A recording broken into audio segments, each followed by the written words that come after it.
अरे खाना बना रही थी या बीरबल की खिचड़ी जो तुझे इतना समय लग गया। इतने सारे पकवान बनाने की क्या जरूरत थी। कहीं इतना सब खाकर पेट में अपच बन गई तो। ओफो माँ, ये कोई मैदा मैगी पास्ता तो है नहीं जो कि हमारे पेट में जाकर अपच करे। ये सब तो हरे पत्तेदार सब्जियां और दाल चावल हैं जिनसे हमें प्रोटीन और विटामिन मिलते हैं। कुल मिलाकर सारा खाना शरीर के अच्छे पोषक तत्व के लिए सही है। अच्छा ठीक है मेरी डॉक्टर साहिबा, अब खाना भी परोस दे। इस बूढ़े के पेट में चूहे कूद रहे हैं। प्रेरणा टेबल पर बैठे अपने माता पिता को खाना परोसती है। प्रेरणा को खाना बनाने और खाना खिलाने का बड़ा शौक था। प्रेरणा की शादी की उम्र हो चली थी, इसलिए उसके माता पिता उसके लिए एक अच्छे घर का लड़का देखकर उसकी शादी पक्की कर देते हैं। फिर 2 महीने बाद उसकी शादी अनुराग नाम के लड़के से हो जाती है। शादी के बाद वो अपने ससुराल आती है, जहां उसके सास ससुर, जेठ जेठानी, उनके बच्चे, ननद देवर और एक बूढ़ी दादी सास भी होती है। इतने बड़े परिवार को देख प्रेरणा हैरान थी। ऊपर से कोई मोटा तो कोई पतला था। ये कैसा गेंदे के फूल जैसा ससुराल मिला है मुझे। कोई जरूरत से ज्यादा मोटा तो कोई सूखा हुआ कांटा। ननद सूखे कांटे की तरह दुबली पतली, ससुर जी का पेट ढोल की तरह फूला हुआ, और इनके पेट पर तो कोई आराम से कप प्लेट रखकर चाय पी ले। अपने ससुराल वालों को देखकर जहां प्रेरणा के मन में उथल पुथल छाई हुई थी, तो वहीं वो इस बात से पूरी तरह अनजान थी कि उसके ससुराल वाले मैगी के कितने शौकीन हैं। फिर उसकी सास उसका गृह प्रवेश करवाती है और उसको उसकी ददिया सास से मिलवाती है। जुग जुग जियो और सदा सुहागन रहो, दूधो नहाओ पूतो फलो। तभी जेठानी की बेटी रिया अपनी चाची का लहंगा पकड़कर कहती है, चाची चाची मुझे ना मैगी खानी है, आप मुझे मैगी बनाकर खिलाओगे ना? अरे रिया, अभी तेरी चाची थकी हुई है, चल मैं तेरे लिए बॉर्नवीटा वाला दूध बना देती हूँ। नहीं बुआ, मुझे दूध नहीं पीना, वो अच्छा नहीं लगता। मम्मा आप चलकर मेरे लिए मैगी बना दो ना प्लीज। अच्छा कोई बात नहीं, मैं तुम्हारे लिए मैगी बना देती हूँ। वैसे भी मैगी बनाने में 2 मिनट तो लगते हैं। मैगी का नाम सुनकर बाकी सबके मुंह में भी पानी आ जाता है। तभी बूढ़ी दादी सास कहती हैं, भूख तो मुझे भी लग पड़ी है, शादी में ठीक से खा नहीं पाई, दांत जो नहीं है अपने, तो एक काम कर मेरे लिए भी मैगी बना देना। दादी जी आप भी मैगी खाएंगी? मैगी तो मैदा होती है और वो इस उम्र में खाना आपकी सेहत के लिए सही नहीं है। मैं आपके लिए रोटी सब्जी बना देती हूँ। अरे नहीं नहीं बहू, मेरे दांत नहीं है तो वो मुझसे चबाई नहीं जाएगी, तो मैगी ही बना दे, मैं झट से सुड़क लूंगी। प्रेरणा मैगी बनाने जाने लगती है। धीरे धीरे बाकी सभी भी मैगी खाने की फरमाइश करते हैं। बेचारी प्रेरणा अपना लहंगा पकड़कर रसोई में जाती है और सबके लिए मैगी बनाने लगती है। कुछ देर बाद वो मैगी लाकर सबको टेबल पर परोसती है, तो सभी ससुराल वाले दोनों हाथों से फटाफट मैगी खाने लगते हैं। उन्हें देखकर प्रेरणा सोचती है, छी, ये तो ऐसा लग रहा है जैसे ना जाने कितने दिनों के भूखे हो। वाह देवरानी जी, बड़ी टेस्टी मैगी बनाई है तुमने तो। सच में भाभी, बड़ी अच्छी बनी है। वो क्या कहते हैं ना, जस्ट लुकिंग लाइक वाओ। जी शुक्रिया। फिर सभी खा पी कर अपने अपने कमरों में चले जाते हैं और प्रेरणा बेचारी सबकी प्लेटें धोने लगती है। उसके बाद अपने कमरे में जाती है, जहां उसका पति अनुराग उसका इंतजार कर रहा था। फिर उनकी सुहाग रात होती है। फिर अगली सुबह प्रेरणा नहाकर तैयार होकर अपनी पहली रसोई के लिए किचन में जाती है और सबके लिए तरह तरह के पकवान बनाती है। आज तो सब मेरे हाथ की बनी है मलाई चाप, शाही पनीर, दाल मखनी और मिक्स वेज खाएंगे तो खुश हो जाएंगे। सब अपनी उंगलियां चाटते रह जाएंगे। तभी उसकी सास और जेठानी मैगी के भरे हुए 2 बड़े बड़े बोरे लेकर वहां आते हैं। अरे बहू, ये तला भुना क्या बना डाला, ये सब कोई नहीं खाएगा। लेकिन माँ जी, ये सब पकवान मैंने आप सबके लिए बनाए हैं। उसे कोई नहीं खाएगा, यहाँ सब मैगी खाते हैं। लेकिन कल रात सबने वही तो खाई थी। अरे उसे खाना नहीं, चखना कहते हैं। हमारे यहाँ तो हर रोज 1000 मैगी बनती है, तभी हम सबका पेट भरता है। 1000 मैगी के नाम से तो प्रेरणा को चक्कर आने लगते हैं। हे भगवान, ये लोग इंसान है या राक्षस? खैर मुझे क्या, मेरे लिए तो आसानी है, झट से पानी उबालो, मैगी डालो, बस फिर बन गई मैगी। ऐसा करो, आज तुम प्याज के तड़के वाली मैगी, सूखी मैगी, तरी वाली मैगी, मसाले वाली मैगी और मीठी मैगी बना लो। भैंस की पूंछ, 5 तरह की मैगी खाकर ये कौन सा शक्तिमान बन जाएंगे, पपसी कहीं के। अब वो जल्दी जल्दी अलग अलग चूल्हों पर मैगी के पतीले रखती है। बाहर सभी बार बार घड़ी की तरफ देख रहे थे। कुछ देर बाद वो सबको 1000 पैकेट की बनाई हुई मैगी परोसती है। साथ ही अपने बनाए हुए पकवान भी रखती है, लेकिन उसके पकवान कोई नहीं खाता। सब मैगी पर टूट पड़ते हैं और कुछ ही देर में 5 पतीले चाट जाते हैं। फिर सब अपने कमरे में आराम करने चले जाते हैं और बेचारी प्रेरणा सारे बर्तन और रसोई की सफाई में लग जाती है। इसी तरह अगले दिन भी उसके सभी भुक्खड़ ससुराल वाले उससे मैगी बनाने के लिए कहते हैं। भाभी, आज न जरा चटपटी मैगी बना देना। हाँ, कल नमक मिर्च थोड़ा कम था। ठीक है ननद जी, वैसे आप दोनों भी चलिए ना मेरी मदद के लिए। अरे बस मैगी उबालनी तो है, कौन सा उसमें समय लगेगा। जाओ अब देर ना करो, सब खाने के लिए इंतजार कर रहे हैं। जी जेठानी जी। प्रेरणा रसोई में जाती है तो बाहर से आवाज आती है। और कितना समय लगेगा? जी बस लाई। एक तो ये खुद के सारे रायते की तरह फैले पड़े हैं, ऊपर से ऑर्डर तो ऐसे कर रहे जैसे मैं बहू नहीं काम वाली हूँ। मसाले खोलते वक्त वो उसकी आंख और नाक में भी चला जाता है, जिससे उसे आंखों में मिर्च और छींकें आने लगती हैं। वो जल्दी से अपना मुंह धोती है, फिर सबको 2 घंटे बाद मैगी परोस कर देती है। इसी तरह रोज रोज मैगी खाने से सबके पेट में दर्द रहने लगता है। किसी को दस्त, किसी को उल्टियां होने लगती हैं। यहाँ तक कि एक रोज रिया की तबीयत काफी ज्यादा गंभीर हो जाती है। साथ ही ददिया सास की हालत भी बहुत गंभीर हो जाती है। उन्हें जल्दी से अस्पताल ले जाया जाता है, जहाँ डॉक्टर उनसे कहता है, देखिए इनकी आंतों में मैदा जम चुका है। इतनी मात्रा में मैदा खाने से लिवर या किडनी आगे चलकर खराब हो सकती है।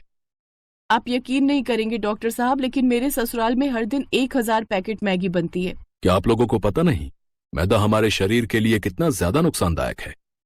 आप लोग ये सब छोड़कर घर का हेल्दी खाना खाइए और घर के कामकाज भी करिए ताकि शरीर हेल्दी रहे, नहीं तो एक दिन तबीयत काफी ज्यादा खराब हो जाएगी। कुछ दिनों बाद वो दोनों ठीक हो जाते हैं और अब प्रेरणा के ससुराल वालों को अपनी गलती का एहसास होता है और वो अब मैगी छोड़कर घर का खाना खाने लगते हैं। साथ ही अब घर के बाकी सब लोग भी प्रेरणा की मदद करते।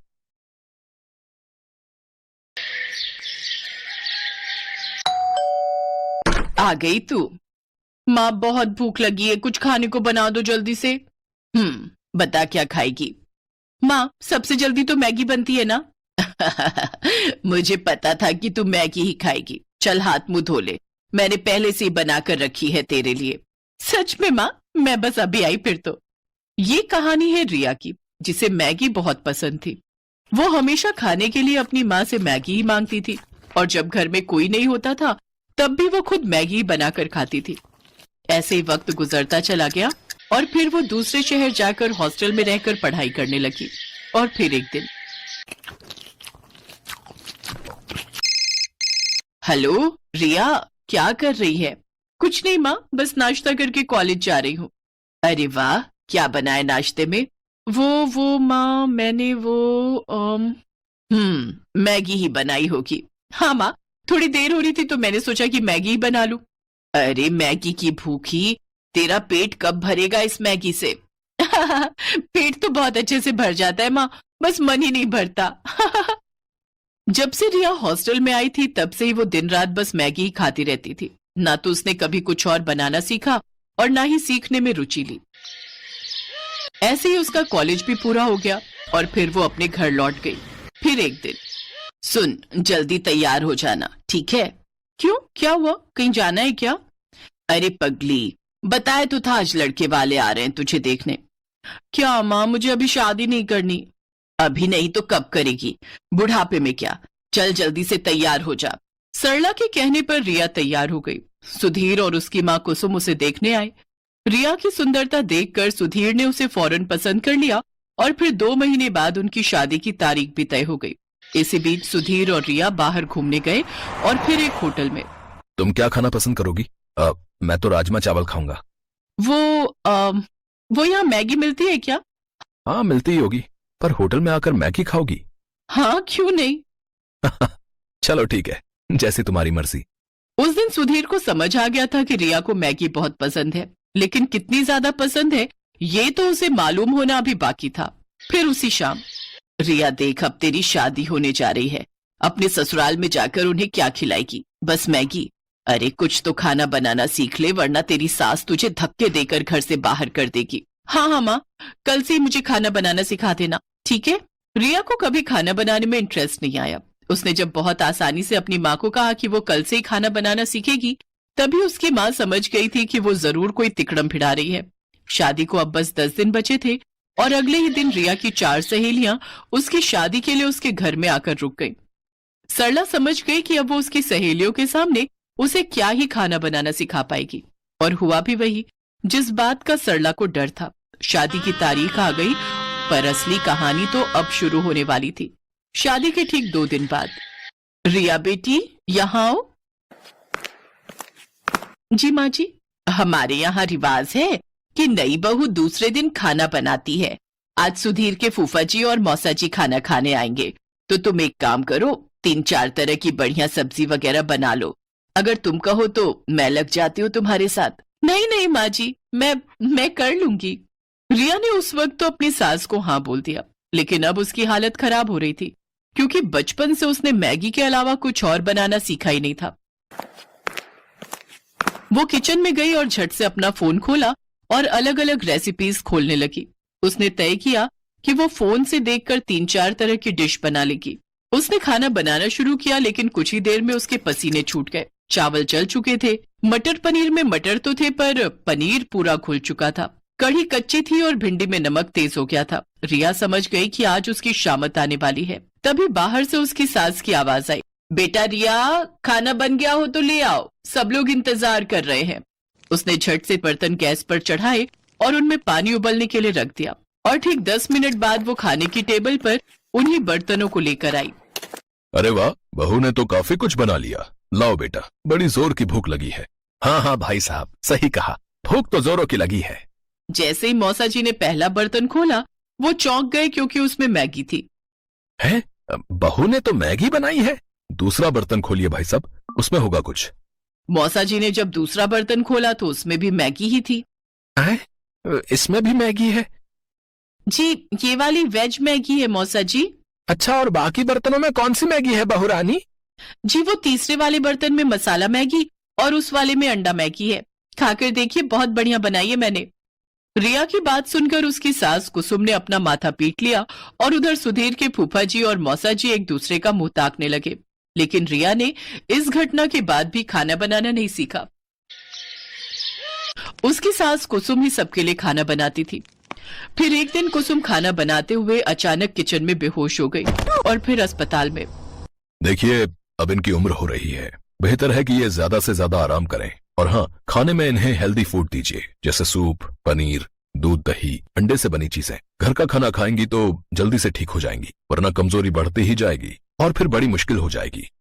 रिया और सुधीर कुसुम को घर ले आए, लेकिन रास्ते भर ना तो कुसुम ने और ना ही सुधीर ने उससे कुछ कहा। फिर अगले दिन जब कुसुम सोकर उठी तब, चलो अब फटाफट सबके लिए नाश्ता बना देती हूँ। जैसे ही कुसुम किचन में जाने लगी, तभी रिया उसके पास आई। उसके हाथों में पराठे और सब्जी थे और आंखों में आंसू। पराठे जले हुए थे और सब्जी कच्ची थी। कुसुम ने मुस्कुराकर रिया के सिर पर हाथ फेरा और बोली, कोई बात नहीं बेटा, ऐसा करो, मेरे लिए कुर्सी डाल दो रसोई में, मैं बताती जाऊंगी और तुम बनाती जाना, फिर देखना सब ठीक से बनेगा। उस दिन से कुसुम रिया को हर रोज खाना बनाना सिखाने लगी, और रिया भी अब दिल लगाकर सीखने लगी। 6 महीनों तक रिया ने मैगी को हाथ तक नहीं लगाया, और अब वो बहुत बढ़िया खाना बनाने लगी। उसकी सास कुसुम भी अब पहले से तंदुरुस्त हो गई थी। फिर एक दिन जब रिया अपने कमरे में थी, तभी उसकी सास वहां एक कटोरा लेकर आई। लो रिया, खाना खा लो। अरे माँ जी, मैंने खाना